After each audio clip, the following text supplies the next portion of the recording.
Hello, Culture Matters podcast. We are back again with another CEO manual. We're in the CEO manual today. We are in the CEO manual today talking about, we're on page 5 and 6, behavioral tendencies of the founder, behavioral tendencies of the chief executive officer. I want to talk about the difference between the I am and the we are. There's two very different statements. I did this. I am that. I accomplished this. Now, think about a person that's saying that when in fact uh, they were not alone on an island accomplishing this or identifying with that, but there were actually a dozen or a half dozen or 500 or 1,000 people associated with that accomplishment. Would it fit to speak in I accomplished X when in fact it was actually others who did X with the help of or the association of the speaker that's speaking in I am or I did. So that the manifestation of the ego in that way happens all the time in the beginning of a business because businesses start with, if it's the founding principle speaking, it starts with the vision of a solution to a problem. It starts with an individual alone on an island, whether that's, psychologically just alone or both psychologically alone and interpersonally alone, like it's just that one person that starts the business, or it's a, small group of partners that starts, and each partner has a, a, a a component of value, right? A skill set, a job description, an obligation to perform a specific context that's complementary to the other partners, um, and is accountable to the other partners in relationship to how well they execute on their core competency, their skill set, their responsibility or responsibilities. It would make sense to speak, I did this, I accomplished that. I am, if one is talking about oneself. However, as an organization grows, it becomes much more than one person or oneself. It becomes a group of selves. It becomes, and in tow with that, it's going to be fitting and necessary to inspire a purpose of that within that group of selves, for each self to identify with the organization on an individual level. And if the group of selves do not believe that they are a part of that business, that vision, that mission, and do not identify with the values, they'll be less likely to have their own personal self, own personal motives, identity, identification, desires, life goals tied in with that organization. One of the ways that founders, we can easily alienate ourselves from our organization as a consequence of alienating our people from our organization is letting ourselves stay so wrapped up in the radical I, the radical yes, the radical vision, the radical risk, the radical vulnerability, the radical insecurity, the radical movement to start the business, that massive I, that giant exclamation mark I,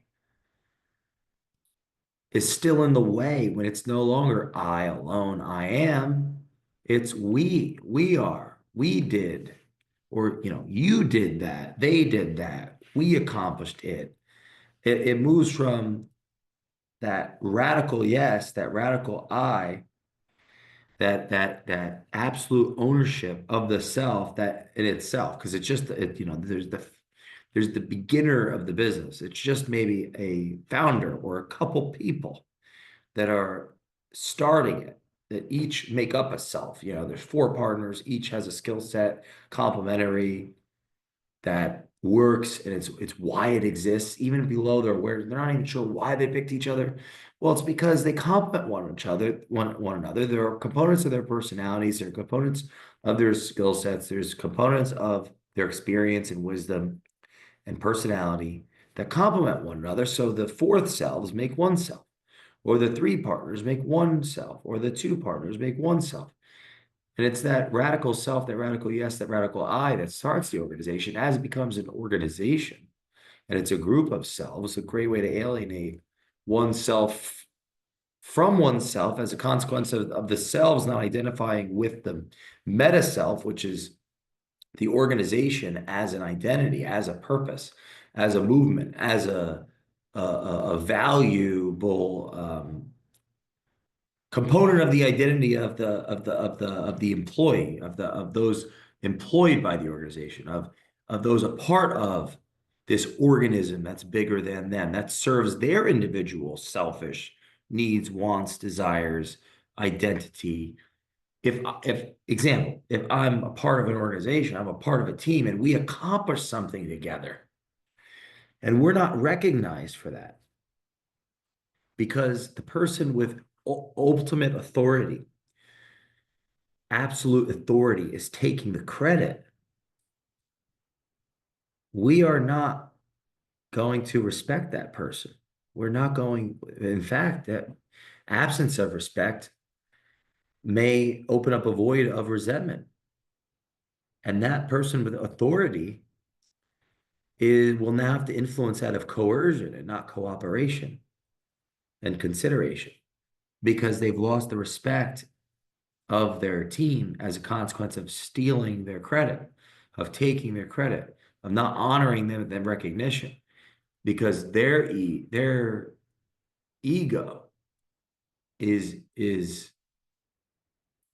gone beyond their self, beyond their own competence, their own ownership, their own execution, and ballooned into an over idealism of what they did, not taking into account what we did. The I matures into the we. The I matures into the we. The recognition that comes, because the recognition is always it's going to flow back to the authority. It's going to flow back to the person at the helm of the organization. It's up to the person at the helm of the organization and their values, which has a relationship with their self-awareness, how they act their values out. Their actions are congruent with their self-concept, their thoughts, their words. They're congruent. There's congruence. There's alignment. They're integral. There's integrity. They're integrated. The main difference between an effective CEO and a productive founder at scale is integration, is congruence. It's the self-awareness is proportional to the self-responsibility necessary to influence and lead the organization.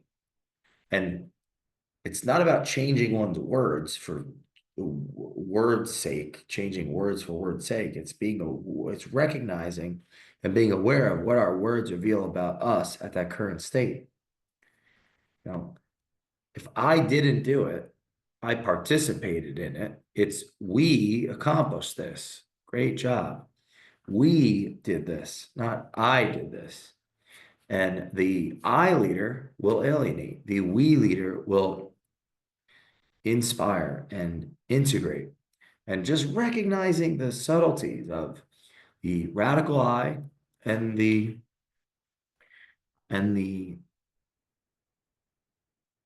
you know conch the conscientious we, or the concentrated we, or the clear we. So the founder is extremely oriented, externally oriented, meaning the founder sees the world outside in, or customer focused or oriented. It is the founder's vision of a solution to a problem that impels their beginning in the first place. In the beginning of a business, there are no customers and therefore no need for internal staff. However, there is an individual or group of individuals that with complementary skill sets that venture to start a business. Upon the successful acquisition of customers and the successful delivery upon prior promises, more customers are a result, and more internal staff must be brought into the organization to deliver the value the organization provides to its customers. There are inherent frictions or natural tensions between originating consciousness or founder and customers and employees. Now I'm founding principal. I've got two parties to serve. The one, I'm fulfilling obligations of my word. I'm doing what I say I'm going to do. And those that are modeling these behaviors, modeling the values, observing and picking up a load, and their job description is to act out certain variables that add to the value. That's an outcome of the capital invested into the organization by the customer. There's two masters that I serve as founding principal, customers, and employees at that stage. And they will relate to me differently. The customer, employee, I'm serving the customers. I'm responsible. I'm serving the customers. I'm responsible for the employees. I'm accountable to the customers because if the service isn't more valuable than the money, the customers will walk. They'll stop paying or they'll want a refund. They have rights to their capital. And if the service is less than the value of the capital, we have a problem. I'm accountable to the results. I'm responsible for my people. My people make mistakes. I'm owning it. I'm paying for it. It's on me. See how I'm speaking in this, I'm owning the subject right now. I, me. Well, founder, exemplary of small business. It's a natural tendency for one to speak in the radical I when everything radically is operating on top of the shoulders. There isn't an enterprise yet. There's not that organizational structure. But so culturally, it could be a we no matter what. Is it I or we? And recognizing that the distinction between I and we is important to honor the relationships. There are times that people must be recognized because the truth is they did something worth recognizing. And there are times when it's incorrect, inauthentic, lacking integrity to take credit for things that have not been earned, that have not been done. So now we have these two masters, these two parties where we're obligated to relate to the customers and the employees, and there's friction in that. Customers are expecting value greater than their capital invested, and the employees are expecting the value in the sense that their future is better than their present, that there'll be growth, there'll be job opportunity, there'll be opportunity for more responsibility, for more that they can bring to the table so that they can be compensated. It's like the value the employees get, the value that exceeds the cost. The cost is their time, their brain, intellectual property, experience. That's their cost. They're never getting that back.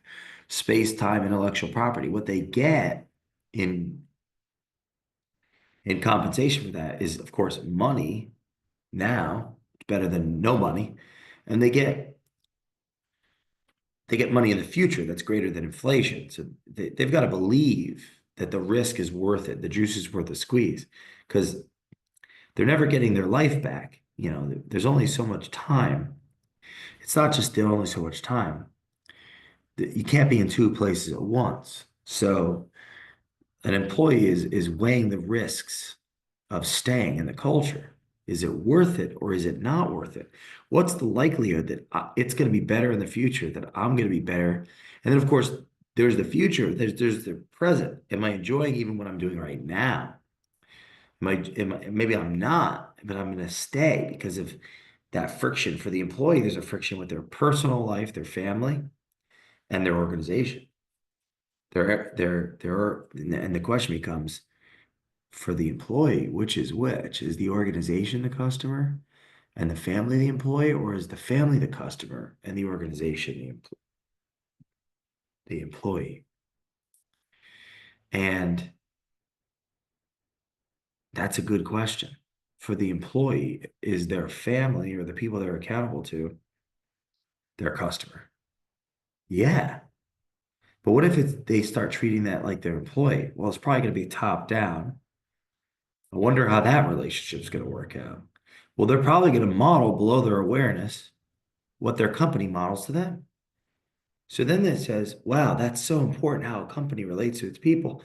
Because if a company relates to its people in a tyrannical way, what's the likelihood that people are going to relate to their customers, their families, their the wrong way, in a way that's tyrannical. And then the cycle of tyranny continues.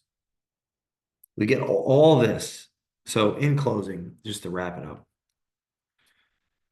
when we found an organization, we have two parties that have different interests that we want to unify relative to our own interests. Customers that pay for value beyond their paying, their money's value, and the employees that invest their time, their space, their intellectual property for right now purpose and meaning, and their labor, their work, and future value, future cost of living met and exceeded, future success, future meaning, future purpose. That there and so we're accountable to our customers, we're responsible for our employees if we're the organization, and our employees are accountable to the families and responsible to the organization. They've got to be they're accountable to the employee, or I'm sorry, responsible to the customer. They have ability to respond to the customer. Their ability to respond to the customer has a relationship with the organization, how responsible the organization is with them. The organization has to hold them to account. They have to hold the organization to account. And this is where the values come in, because the values transcend the hierarchy. They transcend the power dynamic of the top down. And they look down on everyone and they say, you're not living the way you should be living. But because of capital and title, and because of the disequilibrium of relationships, resources, and reasons that the organization has over its people, that creates a higher there's a higher responsibility for management, because it's an unfair dynamic between the people and the management. That's where having that's where regulations come in. That's where having advisors comes in. That's where the philosophy of the organization matters. That's where checks and balances come in, because there is an unequal dynamic of relational and resource power of the organization to its people, and both have to hold each other accountable. But the values should help the organization have more self-awareness and lower the friction of the inevitable conflicts that arise from contradiction, living contradiction. For people being incongruent or lacking integrity, their actions not being in line with their words and their thoughts, which is an inevitability if we are human beings, being human. So in closing, just think about yourself. I and we, the founder speaks in I, and the CEO speaks in we. Keep following along in your CEO manual, answering the questions in the CEO manual from founder to CEO. Leave us a review in the Culture Matters podcast, and we will see you next time.